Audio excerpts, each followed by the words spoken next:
Welcome to the Tech Egg. Don't get scrambled. Enjoy the video. You start now, confirm your Android version and open Google Play. Choose a reputable VPN that supports OpenVPN or WireGuard for speed and privacy. This matters because Omegle blocks some IP ranges. Once you pick one, install the app and create an account, keeping your credentials ready. You should enable Play Services updates and allow required permissions when prompted. After install, do not open Omegle yet. Instead, continue to configure connection and location inside the VPN app.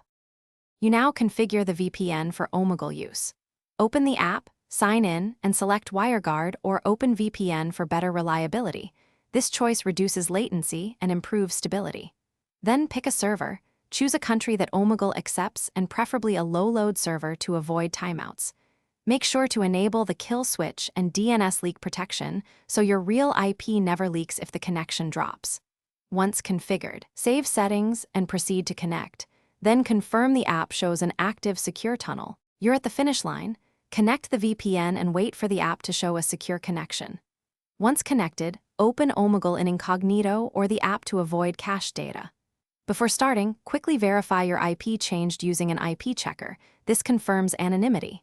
If Omegle still blocks you, switch servers or change protocol, clear browser cookies, and retry. Make sure to keep the VPN active during chats. If the VPN disconnects, the kill switch will prevent exposure, and you can reconnect safely. Thanks for watching. Consider subscribing if I helped unscramble your problems.